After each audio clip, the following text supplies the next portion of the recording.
Amém.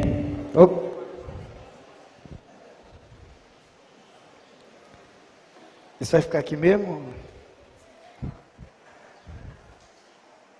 Ao vivo é assim. Ficou tão empolgado que ia falar a palavra que...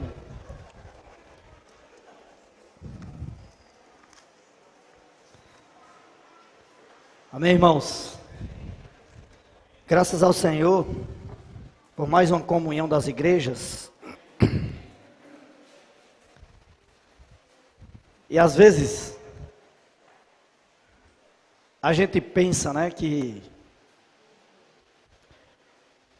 todas as coisas estão bem combinadas, bem ensaiadas, e que está dando tudo conforme foi feito um script para realizar uma comunhão como essa. Até mesmo o Otávio, quando eu falei para ele das ofertas, né? Otávio, você pode compartilhar aí? Ele, posso. O que é que eu vou falar? Aí falou de Apocalipse 4. E o hino que estava programado era o ritmo do céu. Aí parece que a gente combinou tudo. Mas, irmãos, não é bem assim que as coisas acontecem. Obrigado, irmão Francisco. As coisas não acontecem meramente com o que a gente planeja. Por um lado, sim, tem algumas coisas que a gente tenta planejar antes.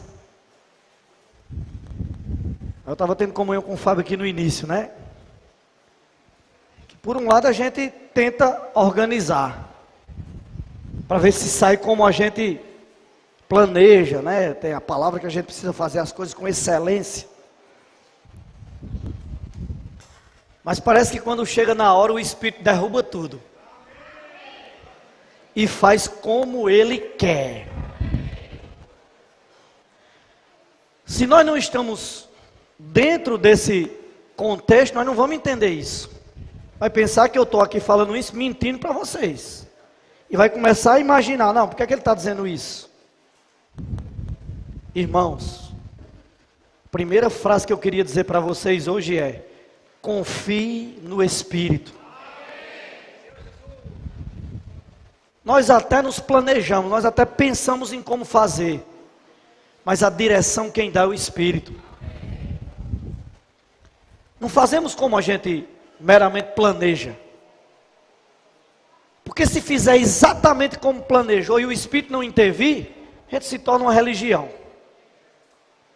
E da religião nós já saímos. Quando o Otávio falou aqui também das necessidades, né? Tem uma frase que a gente aprende na faculdade, quando estuda economia ou administração, que é a seguinte: as demandas são ilimitadas. Demandas quer dizer assim, as necessidades na economia como um todo são ilimitadas. Os recursos são limitados. Você olha para o SEAP aqui, né? Não sei se os irmãos já prestaram atenção, mas toda vez que vem tem alguma coisa, tijolo, areia, em algum lugar. Agora mesmo está aí, ó, ruma de tijolo ali, tem areia ali perto dos carros, algo em construção. Por isso que eu falo, as demandas são ilimitadas. Na próxima reunião, quem sabe isso aqui está climatizado. A gente quer, mas não sabe se vai conseguir, depende do Espírito, depende do coração dos irmãos, depende do jeito que Deus quer fazer.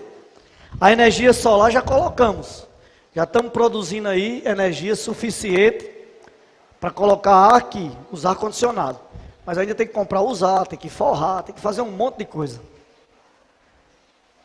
Então, irmãos, as demandas, as necessidades vão ser sempre ilimitadas. Essa casa de adolescentes que o Otávio falou aqui, é a casa de adolescentes integral, que vai começar agora 1º de fevereiro de 2024, em João Pessoa. Abrimos 20 vagas, rapidinho, lotou. As 20 vagas. Não tem ninguém de João Pessoa que vai ficar na casa de adolescente. Mas já temos o casal que vai cuidar. Já temos a casa toda equipada. Já mandamos botar ar-condicionado nos quartos. Já compramos os beliches, vai entregar quinta-feira. Todos os colchões novos, a igreja de João Pessoa ofertou. Então é uma demanda grande, freezer, fogão, tudo foi comprado para equipar a casa. Os adolescentes vão estudar, todos eles de manhã, numa escola em Mangabeira, porque a escola dos bancários não tinha vaga para colocar todos. Aí nós conseguimos uma escola em Mangabeira que teve vaga para todos, uma escola de bom padrão. Já contratamos uma van que vai levar e trazer todo dia os meninos, os 20. Tudo isso, irmãos, é demanda. E como é que vai conseguir pagar isso? Saiba, o Senhor já está providenciando tudo. Não está nada devendo. Tudo que compramos foi com recurso que já entrou. Os irmãos ofertaram e a gente vai empregando nos encargos que Deus tem levantado no nosso meio. Aí tem pessoas dizendo assim, mas os adolescentes são imaturos. Tem pessoas dizendo assim, consegue manipular os adolescentes. Você está pensando que consegue? Vá viver um dia numa escola de adolescente com eles. Eu falo uma escola como um todo, não uma escola que tem todo tipo de gente. Muitos dos adolescentes no mundo, talvez vocês nem saibam, mas muito com 11 anos, 12 anos, 13 anos já estão envolvidos com drogas. Não é porque são imaturos não, que decidem esse caminho. E muitas vezes a criação que o pai deu e a mãe conduziu eles para isso. Bebida toda semana na casa.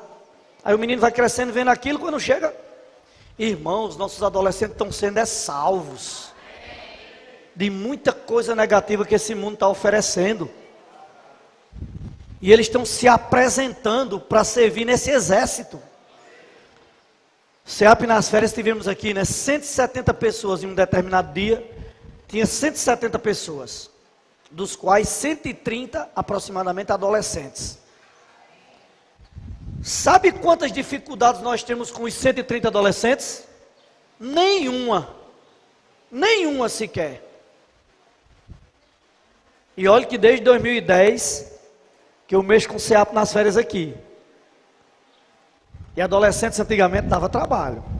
Tinha uns que vinham só para namorar. E eu tinha que marcar em cima, eu e Luciana. Luciana com as meninas e eu com os meninos. Em cima, só faltava ter um chicote na mão. Porque não podia, né? E hoje, irmãos, o que Deus está fazendo no nosso meio, 130 meninos aqui friviando, todos voltados à palavra. Algumas dificuldades que nós tivemos aqui foi com os adultos que estavam aqui acompanhando.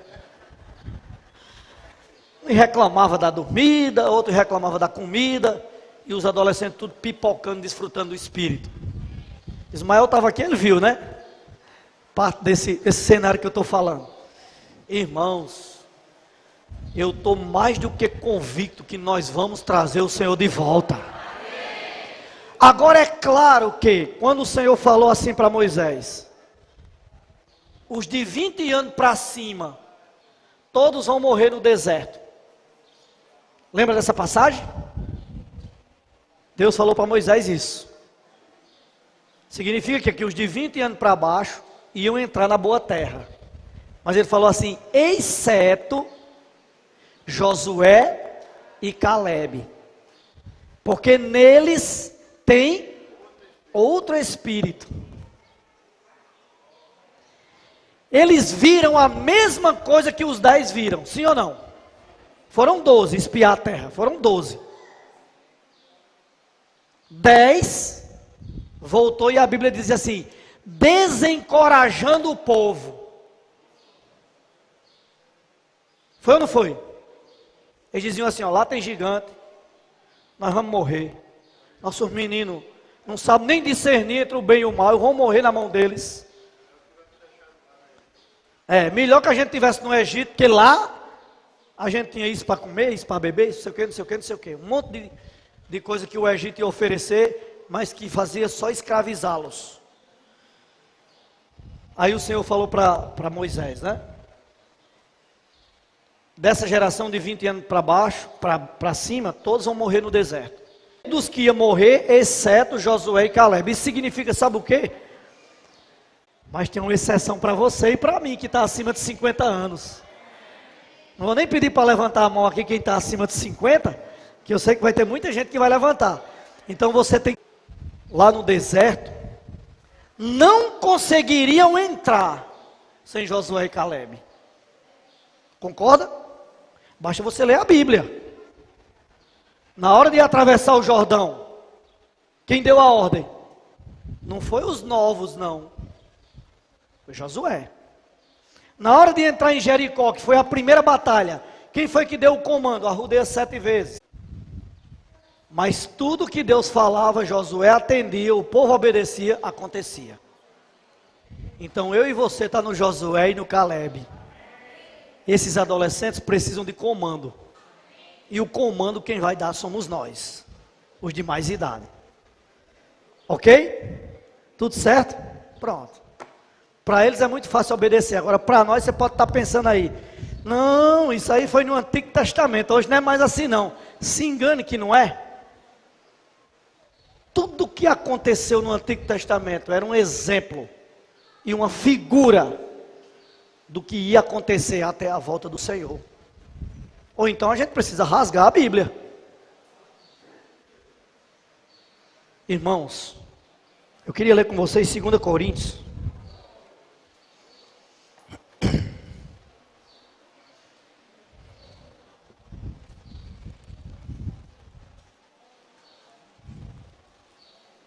Segunda Coríntios capítulo 4.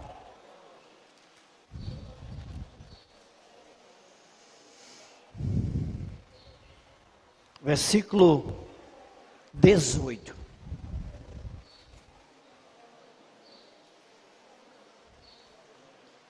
Quatro, 18, diz como? Não atentando nós nas coisas que se veem, mas nas que se não veem. Por quê? As que se veem são temporais, e as que se não veem são eternas. Você já parou para pensar como a gente pratica esse versículo diferente, ao contrário? É ou não é? O Senhor fala algo, tem um grupo que sai e pratica, aí você faz assim, vamos ver primeiro se acontecer, depois eu creio. Porque a gente inverte, primeiro você tem que ver para poder crer. E aqui diz, não atentando nós para as coisas que se veem. Eu quero dar um exemplo de ontem, né? Antes de ontem, Raquel, está lá em Recife, abordando pessoas, aí abordou um muçulmano. Quem sabe aqui? Quem não sabe aqui o que é um muçulmano? Todos sabem o que é muçulmano, né? Muçulmano é aquelas pessoas que seguem aquela doutrina lá do Oriente Médio. As doutrinas árabes, né? Que não tem Deus como seu maior, não tem Deus como sendo o seu guiar, creem numa parte da Bíblia, noutra não, né? Nos livros de Moisés só, o Pentateuco e tal, e a Bíblia nos mostra, pelo caminho que a gente vê na Bíblia, que eles são os descendentes de Abraão, mas do lado que Deus não escolheu, do lado de Ismael. E aí Raquel abordou um muçulmano. Eu já abordei muçulmano. Uma vez eu estava fazendo reportagem e um chegou para mim e falou assim, com a cabeça assim, ó. Eu oro na língua de Deus. Aí começou a dizer umas palavras lá. Porque eu perguntei para ele, posso orar por você? Ele falou, eu oro na língua de Deus. Já começou assim, eu sou superior a você. Né? Aí eu falei, aí ele começou a dizer umas palavras, eu disse, muito bom, agora todas essas pessoas aqui, ó, nenhum conhece essa língua, então eu vou orar pelos outros. Dei as costas e fui embora. Errei, né? Com Raquel foi diferente, ela insistiu.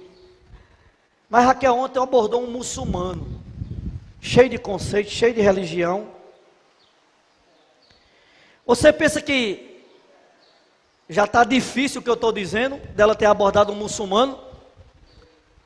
Ainda o rapaz lá só falava inglês.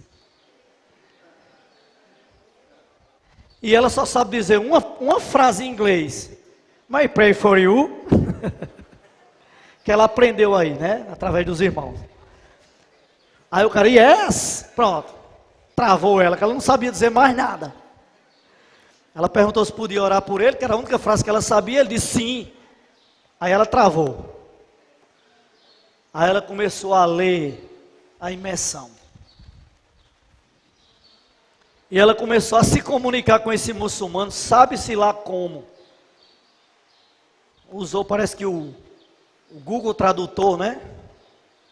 E dizia uma frase, aí tem um microfonezinho, aí a frase saía em inglês, e o cara respondia, aí clicava, saía em português. Eu sei que ela se comunicou, o cara entendeu, recebeu o Senhor, repetiu a oração e adquiriu os livros. Quem pode fazer isso? Ah, o Google Tradutor pode. Não, irmãos. No dia que eu abordei o muçulmano, ele só queria se exaltar sobre mim e eu saí. Mas eu também tinha o Google Tradutor, por que eu não fui lá? Não sei. Se eu errei, não sei, Deus vai me perdoar. O que eu estou querendo dizer, irmãos, é que nós precisamos crer. Que o que Deus tem feito no nosso meio são os milagres. E você não precisa esperar ver para poder crer. Saiba, Deus está operando milagres. E ele vai acontecer através dos que creem. Otávio falou aqui também, no casamento em Caná da Galileia. Quando disseram assim, faltou o vinho. Aí a mãe do Senhor, né, Maria lá, a mãe do homem Jesus, eles não têm mais vinho. Aí o Senhor falou, não é chegado minha hora. Mas em determinado momento o Senhor falou assim, encha as talhas de água. Ela voltou lá e disse, né, fazei tudo que ele disser. Maria era clara. Às vezes nós aqui não somos muito claros, mas ela era clara. Fazei tudo que ele disser. Enche as talhas de água. Irmão, ele mandou encher de quê? Digamos que você era um daqueles que estava servindo. Você ia dizer o quê? Se fosse eu ia dizer assim, para quê? Estão pedindo aí é vinho. Era ou não era? Porque você só crê quando vê. Mas teve alguém ali que não contou conversa, olha. Começou logo a encher. Encheu as talhas de água. Aí ele falou assim, agora tira e leva ao mestre-sala. De novo, se fosse eu, ia dizer o quê? Leva água para ele? O homem lá é brabo. Quando eu chegar com essa água, ele vai dizer assim, eu não estou com sede não. Você poderia conjecturar isso e pensar e não obedecer. Porque era mais lógico. A gente só crê no que é lógico. Infelizmente esse é nosso problema. Se eu conseguir provar por A mais B, eu creio. É assim os cientistas, não é? Se eu não conseguir provar, é para outros. Para mim não. Irmão, nós somos assim. Infelizmente. Mas Deus está mudando nossa história. Está fazendo por meio de crer nas coisas que não existem. De crer nas coisas que não se veem. O impossível acontecer. Aí aqueles serviçais lá tiraram a água e levaram. Eu não sei, a Bíblia não explica se transformou em vinho quando ainda estava lá dentro, ou se na hora que eles tiraram, pelo crer, pela ação do crer, que levaram, aí a água se transformou em vinho. Eu sei que quando o mestre Sala tomou, falou assim, guardaste o melhor vinho até agora? Todo mundo serve o melhor primeiro, quando já está meio embriagado, serve o inferior. Você tinha esse melhor vinho e deixou para trazer agora, no final da festa. Irmãos, é porque as coisas de Deus é diferente da cultura humana. Na multiplicação dos pães que o Otávio citou também. Senhor, manda o povo embora. Manda o povo embora aí, porque olha a hora. E nesse deserto as bodegas já estão tudo fechadas. Né? Onde é que eles vão encontrar pão para comer? 5.000 pessoas, fora mulher e criança. Aí a cultura do terrenal é assim, né? Organiza logo. Manda o povo embora para poder ver se eles acham algum lugar para comer. Estão morrendo de fome esse povo aí. Aí a cultura do Senhor é assim: dai vós mesmos de comer. Aí se eu e você estivesse lá de novo, como? Ora, a gente está aqui com mais ou menos 180 irmãos. Já fica preocupado, será que a comida que está pronta aí vai dar? É ou não é? Porque a gente só crê no que vê. Botou quantos quilos de feijão no fogo, botou quantos quilos de arroz, a gente só crê no que vê. E você na hora do almoço, você chega lá e vê que está pouco, vai embora, comer lá no Bar da Shark. Essa comida aí não vai dar para todo mundo não. Nós somos assim, irmãos. Aqueles discípulos ali representam eu e você. Só que quando o Senhor falou assim, dai vós mesmo de comer, um deles disse assim, tem um menino aí, que tem 2 peixes e 5 pães. Digamos agora que você é aquele menino. Escondendo, saía bem de mansinha, comer longe. Porque senão morre de fome o povo e eu também, mas eu tenho o meu aqui, eu sou preparado. Eu trouxe minha lancheirinha de casa. Mas aí quando disseram ao Senhor Jesus, tem aí um menino que tem 5 pães e 2 peixes. Ele disse assim, trazemos.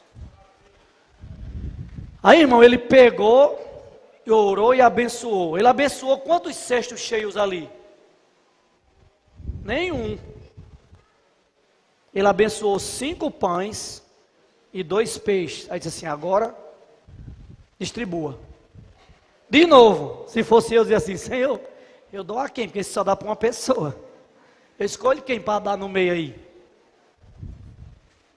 Mas irmãos, na hora que ele encontrou 12 corações que creram, que foram os discípulos, que começaram a distribuir, tome pão. Eu imagino que foi uma fila de gente querendo, foi não. O Senhor falou assim, manda todo mundo se sentar. Sabe por quê? Porque o milagre ia acontecer na mão dos discípulos. O Senhor estava provando aqueles corações que estavam ali andando com Ele. Quando o povo se sentou, cada discípulo pegou um cesto e saiu. E Tom distribuir no meio daquele povo sentado. Eu acho que era como os pequenos grupos, quando a gente terminar a reunião, vai ruminar a mensagem, né? Tem aqueles pequenos grupos ali, chegava um discípulo e entregando, e tome pão, e tome peixe. E no final, cada um ainda ficou com 12, né? Cada um ficou com um, né? Tinha 12 cestos, era 12 distribuindo, cada um ficou com um cesto cheio. Distribuiu para 5.000 homens, fora mulheres e crianças. O milagre aconteceu na hora que encontrou os corações que creram. Percebe, irmãos, que esse versículo aqui, a realidade dele, de 2 Coríntios 4,18, é essa? O milagre vai acontecer quando o seu coração, no seu coração foi encontrado o crer. É o crer que realiza o milagre. Por um lado, o Senhor quer realizar, mas Ele só vai realizar na sua e na minha vida, se Ele achar em nós um coração que crê. Se Ele não achar, você vai continuar pensando e colocando um pé atrás em tudo que se fala. Voltando um pouquinho aqui em 2 Coríntios ainda, no versículo 17, diz assim, ó, porque a nossa leve e momentânea tribulação produz para nós eterno peso de glória acima de toda comparação. Perceba, irmãos, esse ano de 2023 foi ou não foi um ano de muitas lutas, muitas dificuldades. E essas dificuldades causaram ou não causaram em nós muita tribulação, muito sofrimento. Ninguém está satisfeito em perder pessoas. Nenhum de nós está satisfeito em saber, um irmão que estava conosco aqui edificando, era tão solícito em todas as coisas, hoje chega no local de reunião, se senta calado lá atrás, chega calado e sai mudo. Nós não estamos satisfeitos com isso. Um irmão que estava sempre junto conosco ali, pegando no batente, pegando na arca, pregando o evangelho, hoje nem reunir quer mais, e está pelo contrário falando mal de nós. Quem está satisfeito com isso? Ninguém, irmãos. Não tem ninguém satisfeito com essa situação. Isso é a situação que está causando tribulação e dor em todos nós. Mas por isso você vai parar? Por isso você vai deixar a edificação que tem que ser feita no meio do caminho? Não, eu só volto a reunir quando o irmão fulano voltar. Você pode ficar na geração que caiu no deserto. Irmãos, ontem a gente estava tendo uma reunião aqui, e os irmãos estavam pontuando, né? Tantas pessoas, tão hábeis, tão capazes, que fazia a coisa com tanto afinco, hoje não está mais no nosso meio. Eu fiquei até pensando assim, será que se fulano, que um dia esteve aqui conosco, tivesse aqui, a gente não já estava mais adiante ainda? Aí o Senhor falou para mim, quem conduz as coisas sou eu, não é você. Se eu estiver aqui usando apenas minha capacidade, um dia eu vou cair fora. Porque minha capacidade é limitadíssima. Cadê Fábio? Não é não, Fábio? Nossa capacidade é limitadíssima. Mas nós estamos jogando no mesmo time. E quando você está jogando no mesmo time, sua capacidade mesmo limitada, quando vencer, vai vencer o time todo. Minha menina disse que eu sempre tenho que usar o futebol como exemplo, né? Mas quando fala assim, o time fulano de tal foi campeão, ninguém fica citando o nome de um jogador. É ou não é? É porque eu não sei quem foi campeão ano passado. Foi o Palmeiras, não foi? Palmeiras. Não foi o Flamengo, não. Aí, quem foi campeão? Diga o nome do jogador do Palmeiras aí, do ano passado. Renato, você sabe que eu... O nome do jogador do Palmeiras do ano passado. Rafael Veiga. Quem foi campeão foi Rafael Veiga. Ninguém diz isso, diz? Não, diz assim, quem foi campeão foi o Palmeiras. É ou não é? E o vencer coletivo, quando todos nós reinarmos, vai dizer assim, Chico Zé foi vencedor. Vai não, irmãos. É a igreja que foi edificada e o Senhor arrebatou para si. É o coletivo. Muitos de nós ainda ficam preocupados se eu vou conhecer minha mulher lá. Será que eu vou conhecer Luciana lá? Ou será que eu vou ser casado com outra? As piadas na internet é cheio disso, né? Será que eu vou conhecer minhas filhas? Será que elas vão vencer comigo? Irmão, se você estiver se preocupando, você ainda está vendo apenas o que você vê. Você tem que vencer com sua esposa e com seus filhos hoje, aqui. Aí lá, vamos ler aqui o que é que diz, né? Lá o versículo 17 diz assim, ó. A nossa leve e momentânea tribulação produz para nós eterno peso de glória acima de toda comparação. Não tem nada que se compare. Tem um versículo que diz assim, nem olhos viram, nem ouvidos ouviram, nem jamais penetrou em coração humano o que Deus tem preparado para os que o amam. Eu não sei nem se eu vou conhecer Luciana, mas eu sei que eu serei casado com ela e quero ser arrebatado de Jesus. É a porta para entrar tudo que Deus fala, tudo que Deus quer fazer, porque o coração é formado de mente, vontade e emoção, que são as 3 partes da alma, mais a consciência, que é uma parte do espírito. Então, o seu espírito está assim, ó, ligado ao coração. Entra no seu coração, o espírito capta. O problema é que sua mente, vontade e emoção, muitas vezes, quando a palavra é falada e o Senhor está falando algo para você, a sua mente, vontade e emoção, ó, fechou. Não, isso aí não entendo isso assim não. Fechou. Não passa para o espírito. Você não reage obedecendo. E aí você é quem perde. Os adolescentes estarem aqui fazendo o grito de guerra. Aí tem irmão que fala assim, ó. Ixi, afastar até a mesa do Senhor para aqueles meninos gritar ali na frente. Você pode não ter pensado isso, mas alguém pode ter pensado.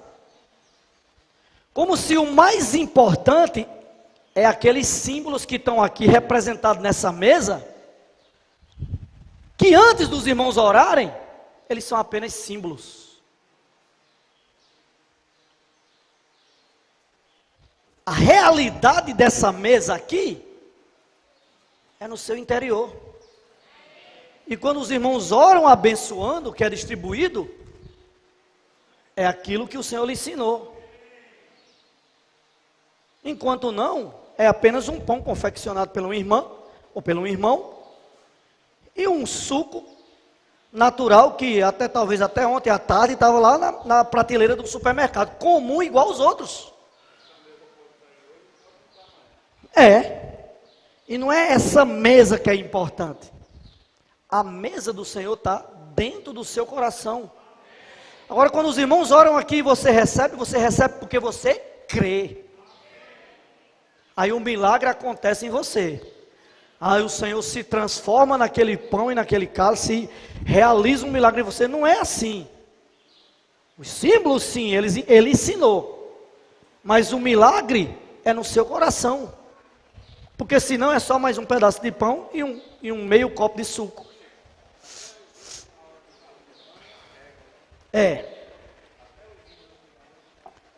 Tem que ter uma regra para cantar. Se cantar esse, eu parto o pão.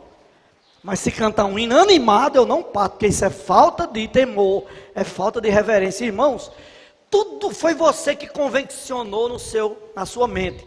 Aí o seu coração está ali, ó, a mente, vontade e emoção. Aí fecha. Fechou, não entra mais nada. Mas irmãos, eu estou querendo compartilhar, não sei se eu vou conseguir. Eu estou querendo compartilhar que nós precisamos deixar de olhar só porque é negativo. E passemos a olhar para aquilo que Deus quer fazer e quer usar você. Quem se acha apto aqui para ser usado por Deus? Levante a mão. Poucos, né? Eu vou reformular a pergunta. Talvez eu fiz uma pergunta errada, né? Então me perdoe, eu errei, pronto, vou reformular. Quem quer ser usado por Deus aqui? Pronto, irmãos, vamos baixar. Quem não quer ser usado por Deus aqui? Todos querem ser usados por Deus? Só o querer já lhe torna apto. Essa era a pergunta primeira. Quem se acha apto? Quem se acha apto a servir é aquele que quer. Agora, como Deus vai fazer você servir? Como Deus vai agir para você ser servo na mão dele? É com Ele.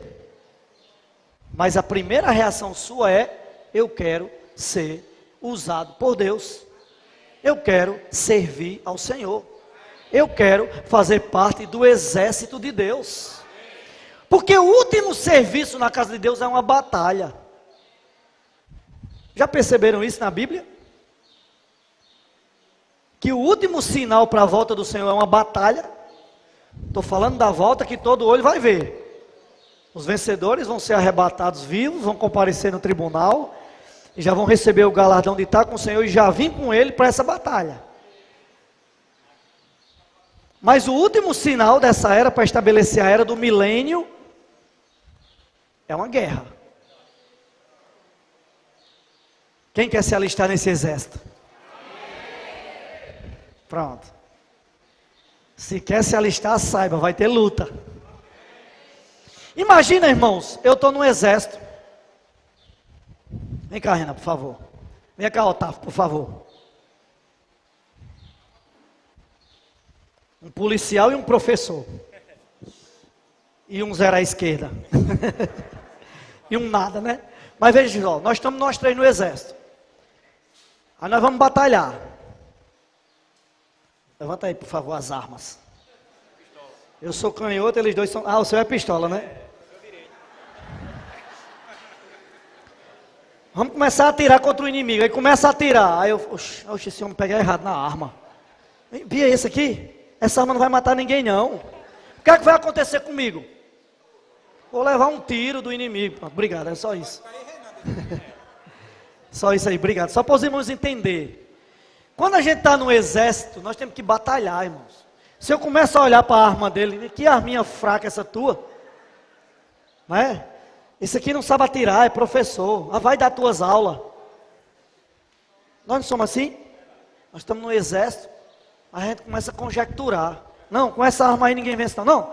Não, Otávio não sabe não, bota outro.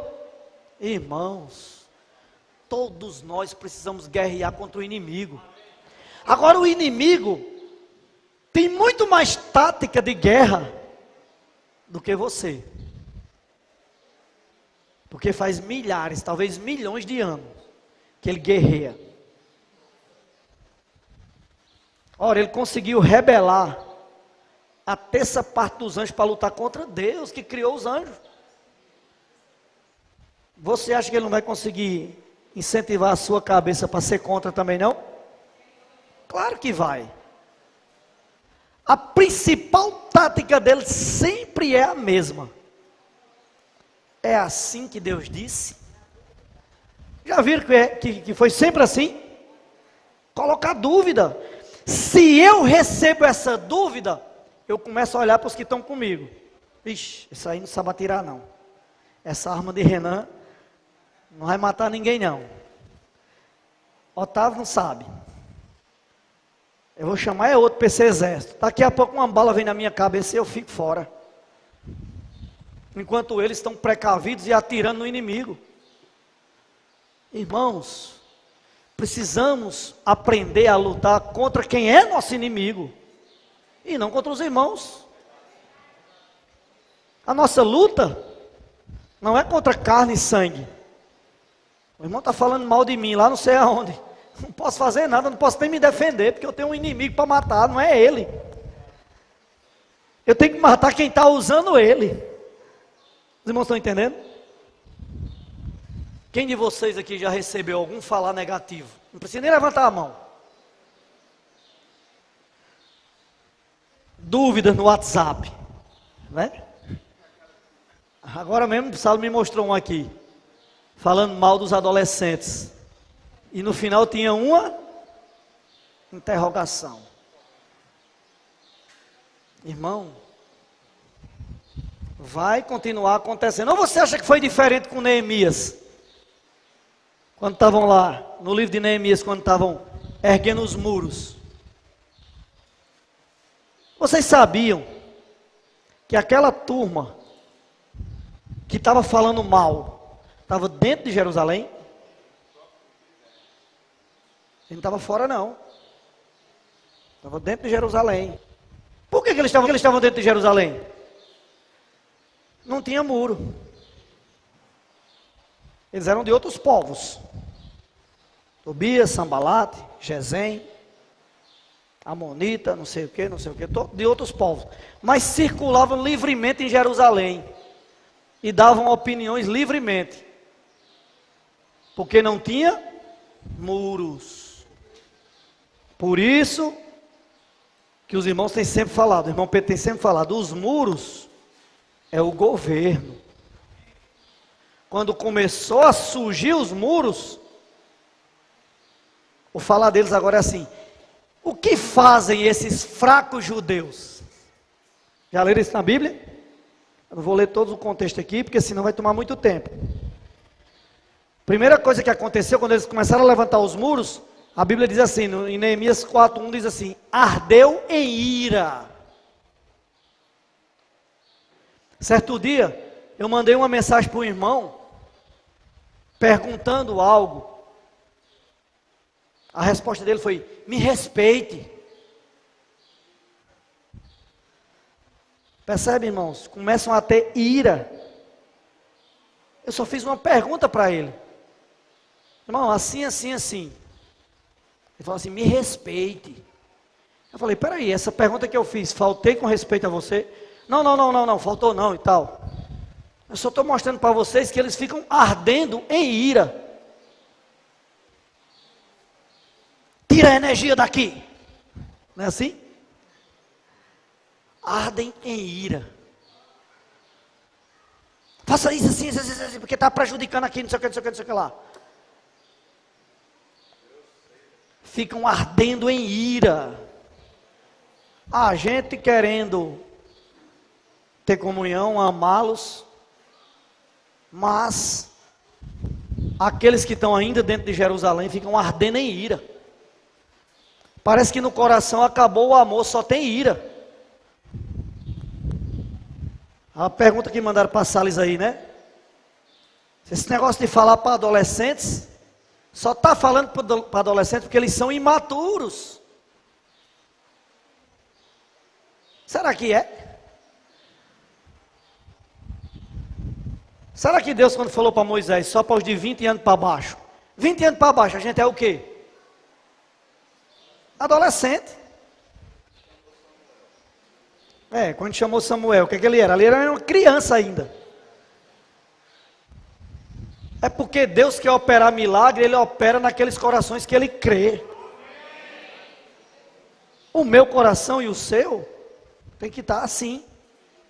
O que o Senhor falou para os discípulos? Quem não se tornar como uma... Veja bem, irmãos. A conversa do Senhor com Nicodemos foi assim: você precisa nascer de novo. Sabe por quê?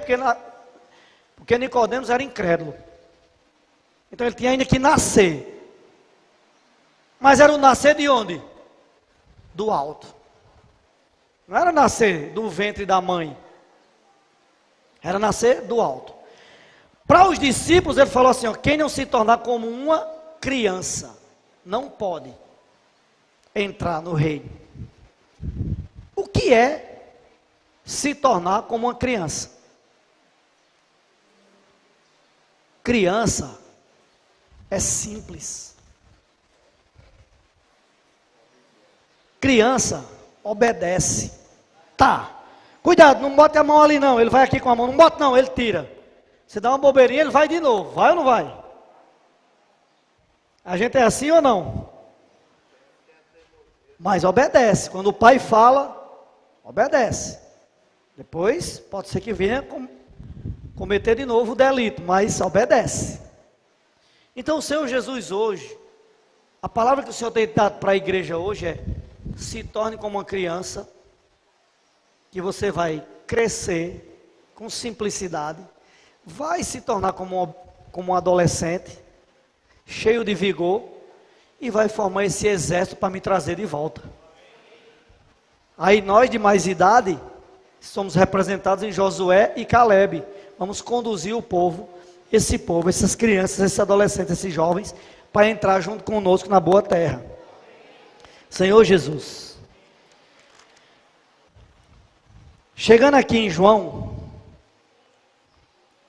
então só voltando aqui antes de ver João, em Neemias, né? Não vou ler Neemias para não tomar muito tempo, mas aqueles que estavam dentro de Jerusalém começaram a dizer assim: o que fazem esses fracos judeus? Aí primeiro chamou os judeus de fracos, né? De imaturos. Aí depois disseram assim: estão edificando um muro aí, mas se vier uma raposa, derruba. Está tudo lá em Neemias. Leia o livro de Neemias que você vai entender o que eu estou falando. Aí depois, quando eles viram que a obra avançava, começaram a dizer assim: é porque ele tem a ambição de ser governador entre vocês. Ora, o rei Artaxerxes já tinha nomeado Neemias governador.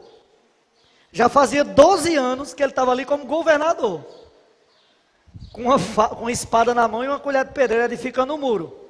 Mas o inimigo estava dizendo assim, ele quer se tornar rei, ele já era o governador. Tinha uma carta, né, de apresentação ali que o Artaxerxes já tinha nomeado ele governador. Mas ele estava tão envolvido com os servos, ele era só mais um servo no meio dos outros, que os opositores diziam assim, ele quer se tornar governador. Ele já era governador. E aí, depois que eles não conseguiram enganar mais o povo, começaram a mandar cartas. E começaram a convidar Neemias para conversar. Vamos ter comunhão. Ah, desculpa, não é essa? Não, irmão, peraí, a gente precisa ter comunhão. Aí Neemias disse assim, não tem tempo não. Eu vou continuar a obra aqui, porque tem muita coisa para fazer. Em determinada hora, Neemias falou assim, o muro é grande e nós estamos dispersos. Quando ouvir a trombeta, se junta todo mundo aqui. O que é a trombeta? É a direção de Deus. É o falar de Deus para dirigir o povo. Aí João capítulo 6, vou ler aqui para vocês o versículo 29. Respondeu-lhe Jesus. Não, vale a pena ver o 28 também, tá? Dirigiram-se, pois, a ele perguntando, que faremos para realizar as obras de Deus? Ora, irmãos, qual o nosso objetivo em estar na igreja? Não é fazer a vontade de Deus? Nenhum de nós está querendo se eximir de fazer a vontade de Deus. O que nós queremos é fazer a vontade de Deus, sim ou não? Aí eles perguntaram a Jesus, o que faremos? Né? João 6, 28. Senhor Jesus, o que faremos para realizar as obras de Deus? Respondeu-lhe Jesus, versículo 29. A obra de Deus é essa, que creiais naquele que por ele foi enviado. Voltando para 2 Coríntios, qual é a obra de Deus? Crer. Qual a nossa tendência? Primeiro ver. O que é que o Senhor quer que você faça? Creia. Creia até sem ver. Mais bem-aventurado é aquele que não viu, porém creu. Então, nesse contexto aqui, Jesus começou a falar umas palavras muito difíceis. Eu não vou ler para vocês, vocês podem ler em casa. Mas ele começou a dizer assim, ó, coma minha carne, beba meu sangue. O que aconteceu quando ele começou a falar isso? Muita gente, ó, foi embora. Em João 6,63, lá na frente já, depois que ele olhou para os discípulos assim, vocês não querem ir também não? Porque nessa hora aqui, que o Senhor falou de comer carne, a carne dele, beber o sangue dele, muitos foram embora. Aí ele olhou para os discípulos. Os discípulos estavam assim como quem estava indignado. Mas Senhor, falando isso aí, o povo foi embora. Aí o Senhor falou para eles, e vocês? Não querem ir também não? Qual é o versículo que diz isso? Não, mas antes ele fala...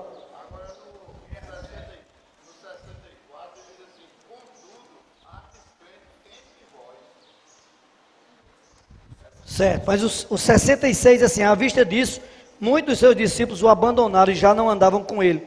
Então perguntou Jesus aos 12, porventura, quereis também vós outro retirar-vos? Respondeu-lhe Simão Pedro, Senhor, para quem iremos? Tu tens as palavras de vida eterna. Ou seja, o Senhor falou um discurso duro, muita gente foi embora. Depois o Senhor explicou, João 6,63, a carne para nada aproveita, as palavras que eu vos tenho dito são espírito e são vida, e ainda olhou para os discípulos e disse assim, vocês não querem ir também não? Aí Pedro se adiantou e disse assim, Senhor, para quem iremos? Irmão, deixa eu fazer uma pergunta para vocês. O Senhor aqui, quando perguntou para os discípulos, ele já tinha explicado. Sim ou não? Já tinha falado que a carne para nada aproveita, mas as palavras que eu vos tenho dito são espírito. Ou seja, a alimentação deles ia ser as palavras que saíam da boca do enviado de Deus, que era ele. Aí os discípulos ficaram. Deixa eu perguntar para vocês. Se Jesus tivesse começado a explicar primeiramente isso, antes de falar de comer minha carne e beber meu sangue, será que aqueles tinham ido embora? Talvez não, né? Mas por que será que Jesus errou? Vou perguntar para ver se vocês têm convicção. Jesus errou? Nenhum erro cometeu. Nenhum. Mas se fosse eu ou você com a lógica humana, eu tinha feito o contrário. Primeiro explicava, depois ia falar de comer carne e beber sangue, porque ninguém ia embora. Então eu tinha ficado com o público todinho. Mas quando nós entendermos que o objetivo de Deus é abrir o nosso coração para crer no falar dele, aí nós vamos ter reações diferentes do que a gente pensa na lógica humana. Na lógica humana, 2 mais 2 são 4. Na lógica de Deus pode não ser. Não sei se os irmãos estão entendendo o que eu quero dizer. Eu só estou querendo mostrar, irmãos, para vocês que às vezes o Senhor Jesus fazia as coisas, parecia que era de propósito. Sem lógica. Sabe por quê? Porque ele conhecia o coração humano. E ele já sabia quem estava ali só por causa de comer pão e beber vinho. E comer peixe, aliás. Que tinha acabado de multiplicar os pães e os peixes. Quem estava ali só por conta da comida que perece. Ele sabe exatamente, irmão, seu coração. Eu não sei. Mas ele sabe. Até o motivo de você estar nessa reunião, ele sabe. Ele conhece o seu coração por dentro e por fora. Então ele fala coisas para provar esse coração dele, esse coração seu, que ele já conhece. Eu não sei se vocês conseguem entender o versículo que diz assim, ó: aquele que perseverar até o fim, esse será salvo. No princípio eu entendi esse versículo assim, ó: é só eu ficar na igreja até o fim e completo minha salvação. Estava errado? Não. Difícil é ficar até o fim. Porque os erros e as coisas contra Deus que tem no meu coração, Ele vai tirar. Se eu permitir. Ele vem com coisas sem lógicas para tirar algo negativo que está no meu coração, Álvaro. Às vezes isso aí dói. Aí é que entra o versículo de Mateus 24:14. Quem perseverar até o fim será salvo. A tribulação que tem hoje para ele fazer isso é leve e momentânea, se comparar com o que tem preparado para os que o amam. Por isso que a nossa dificuldade está em perseverar. Eu conheço irmãos que já disseram assim: está bem pertinho de parar de falar de palavra profética e de grito de guerra e de imersão. Está bem pertinho. Como se isso fosse algo assim, ó. Inventaram,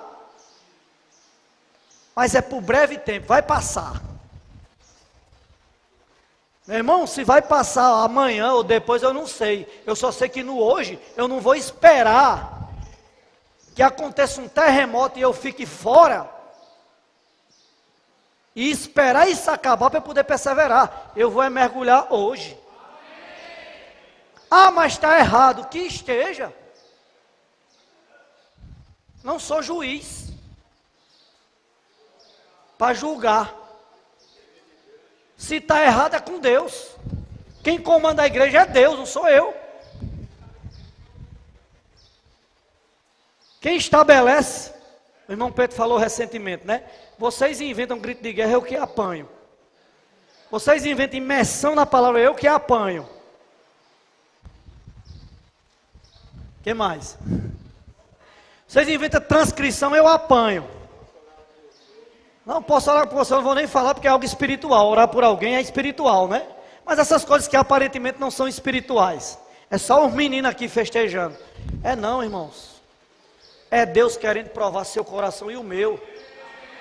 O quanto você está voltado ao que Ele quer fazer. O quanto você tem força. Não humana, mas espiritual. Para perseverar até a volta dEle. Porque se você perseverar, você vai completar a salvação. Essa semana eu vi um vídeo que eu fiquei estarrecido. Uma irmã não se reúne conosco. Eu botei até em alguns grupos de igreja que eu participo. Não se reúne conosco e falando exatamente o que Deus está falando para nós hoje. Da palavra profética. E dizendo assim, quem não recebe a palavra profética só vai mergulhar em conhecimento e não vai muito longe. Não sei se os irmãos viram esse vídeo. Interessantíssima aquela irmã. Aquela irmã é uma palestrante. Veja bem, é uma palestrante interdenominacional. Que sai dando palestras em todas as igrejas evangélicas. Eu não concordo muito com isso. Mas o falar dela ali estava bem claro. Para o que Deus quer falar para nós hoje. Irmãos, toda a questão está no meu coração. 3 últimos pontos que eu quero falar para encerrar. Passamos um ano difícil. Não foi? Perda de irmãos, irmão questionando aqui, questionando ali, falando mal aqui, falando mal ali. 2023 foi muito difícil. Mas agora em 2024, vamos focar numa agenda positiva. O que é a agenda positiva? Vou dizer agora mesmo. Agenda positiva é você focar naquilo que Deus quer fazer no seu coração e quer que você faça para apressar a volta dele. Isso é agenda positiva. Um irmão me mandou uma série de mensagens ontem, um monte. Eu fui olhar, né? Tudo link, um link disso, um link daquilo. Aí tinha negócio de um irmão se reúne conosco, um irmão positivo, que eu conheço ele lá da Bahia. Aí tinha negócio de Fórmula 1, um piloto, não sei o que, não sei o que lá, não sei o que lá. Aí tinha um negócio de o presidente dos Estados Unidos vai se candidatar de novo e se for eleito já promete fazer isso e aquilo outro. Aí tinha o outro link lá, eu nem me lembro mais o que era. Eu sei que era um monte de link, um atrás do outro assim, que ele mandou para mim. Eu falei, irmão, eu mandei para ele uma mensagem. Irmão, deixa eu falar algo para você. Ele falou, pode falar, irmão. Esse ano, eu quero focar numa agenda positiva. Aí ele botou assim embaixo, entendi. Ele entendeu que eu não estava preocupado se o piloto de Fórmula 1 vai fazer isso, se Donald Trump vai voltar para o governo dos Estados Unidos, se o presidente do Brasil é Lula ou é Bolsonaro. Eu não tenho nada a ver com isso. A minha agenda hoje é o que é que Deus quer fazer com o meu serviço na igreja. Quem eu posso ajudar a desfrutar mais dessa palavra? Quem eu posso estar levando cada vez mais a desfrutar daquilo que Deus quer fazer por meio da sua palavra na igreja? Pronto, essa é a nossa agenda positiva. Segundo ponto, aproximar-se mais da palavra. Ah, Chico Zé, como é que eu me aproximo? Eu botando a Bíblia perto de mim todo o tempo? Não, porque a Bíblia nós sempre temos. Aproximar-se mais da palavra é acompanhar o que o Senhor está fazendo hoje nas igrejas.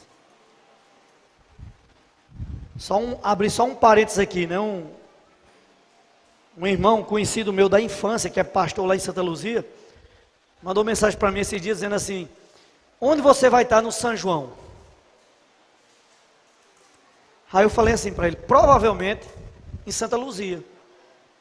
Porque não sei se vocês sabem, mas o sertanejo tem 2 Natal, né? O Natal em dezembro, onde as famílias se reúnem, e no São João também é um Natal, que as famílias se reúnem também. Aí eu disse para ele: provavelmente em Santa Luzia. Ele falou: pronto, na minha igreja, que ele é pastor, ele chama assim, né? Vai ter um retiro. Eu queria que você viesse aqui contribuir com o retiro.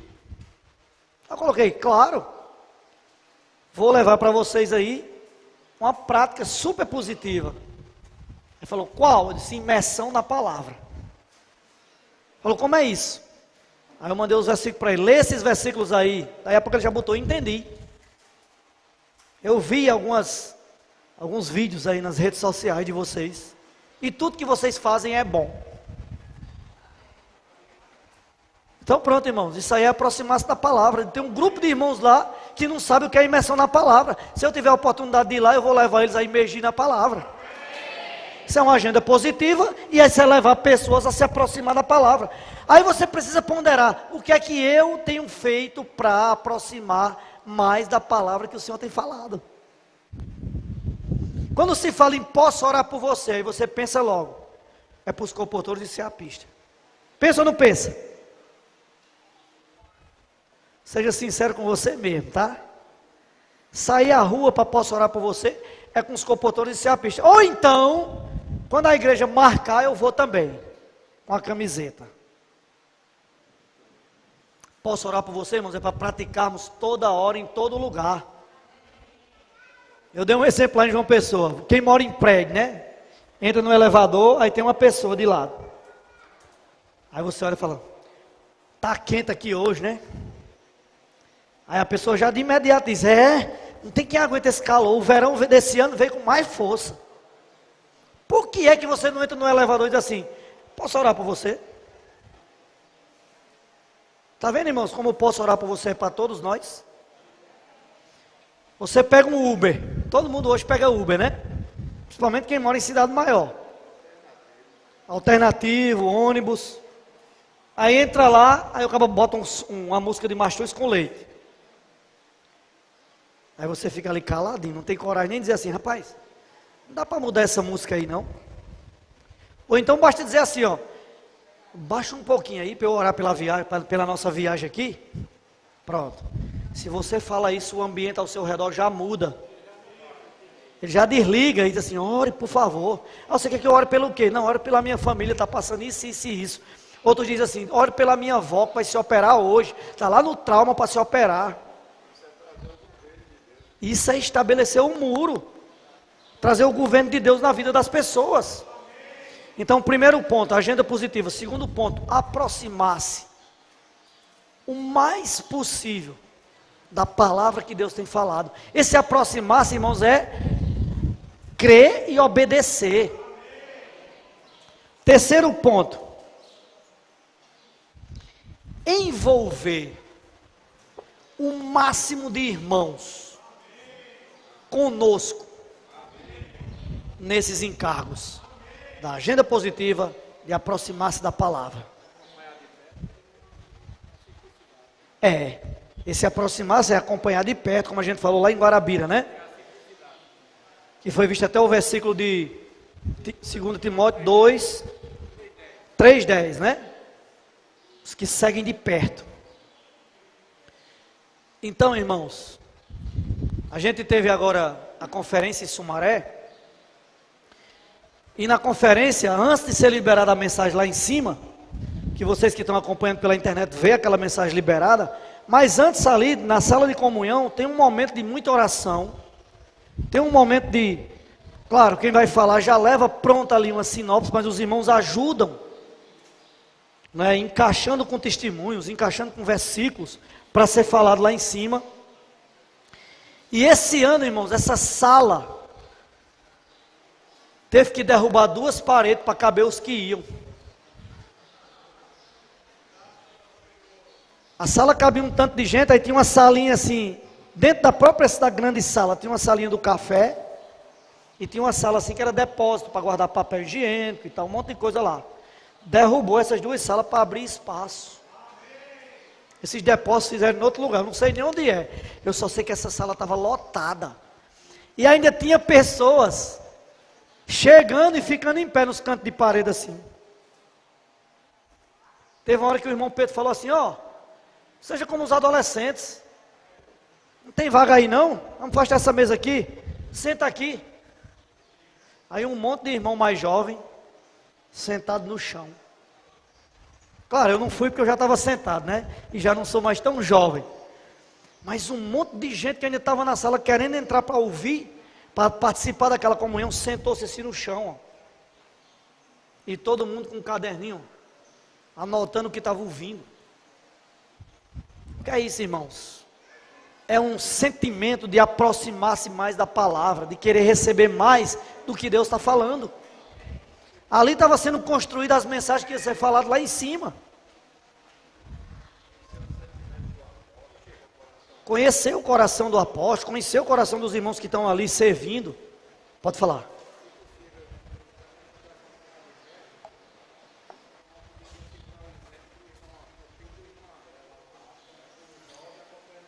Sim, sim. Sala está me lembrando aqui, né? O jovem, filho de André, lá de Guarabira, né? Dudu. A maioria de nós aqui conhece. Dudu era um jovem que, desde a infância, né? Seguia os irmãos. Ele mostrou até uma foto, uma força-tarefa, em Santa Cruz do Capibaribe. Ele era uma criança e estava lá com os irmãos, pregando o evangelho. E hoje esse menino vai completar 20 anos. E está liderando a obra na África. Aí, à medida que ele mostrou a foto de Dudu criança numa força-tarefa, os irmãos mostraram a foto da equipe que Dudu lidera lá, pregando o evangelho para o presidente de Cabo Verde. Percebe, irmãos? Como que aqueles que andam de perto, aqueles que acompanham de perto, não se enrolam. Já o quê? Sim, já está falando, né, que precisamos comprar uma van lá em Cabo Verde para transportar os irmãos, do número que aumentou. Quando eu estive lá em dezembro de 2022, Luciana estava comigo lá, tinha um adolescente na reunião. E numa das reuniões, esse adolescente convidou outro, 2. Hoje tem 14. Depois de um ano que passou, o trabalho que os irmãos estão fazendo lá, casa de adolescente estabelecida lá, 14 adolescentes. Já compraram cadeiras 3 vezes. Porque lá não é como a gente aqui que consegue comprar 100 cadeiras de uma vez, né? Compra 2, aí compra 5, de acordo com as posses e com as ofertas que os irmãos enviam daqui. Da última vez já comprou 10 e já está pequeno o local. Já alugamos uma casa maior. Já vai precisar comprar mais cadeira porque está chegando gente. Irmãos, só quem pode fazer isso é o Senhor por meio da sua palavra. E aí finalizando, irmãos. O meu sentimento a compartilhar isso é o seguinte: esse ano não vamos olhar para as coisas negativas. As coisas negativas produzem tribulação, dor, morte. Mas as coisas positivas produzem vida e gera em nós um eterno peso de glória. Por isso vamos focar naquilo que vai ajudar a edificar a igreja. O Senhor não vai edificar a igreja com nada natural nosso. Eu sempre quis segurar irmãos com política. Eu fui treinado na política, né? Aí o político é assim, quer sempre ter gente do seu lado, para votar nele. Tem sempre interesse próprio. Aí às vezes eu tinha essas táticas, não irmão, vamos ter comunhão aqui. E o Senhor só me reprovava. Quem sustenta as pessoas na igreja é a palavra. Não é a técnica, nem é nada humano. Tudo que é humano, o Senhor vai destruir. Até suas habilidades humanas vão ser passadas pela morte para poder ser usadas em ressurreição. Por isso, irmãos, vamos focar naquilo que Deus foca. Vamos focar naquilo que Deus está fazendo para edificar a igreja. Vamos focar no que é positivo, que é o positivo que vai trazer o Senhor de volta. Jesus é o Senhor. Esses últimos 10 minutos vamos ficar de pé e vamos ruminar em pequenos grupos. Amém? Vamos fazer grupos pequenos para que dê a oportunidade de todos falarem, tá? Não fazer grupos muito grandes. Amém.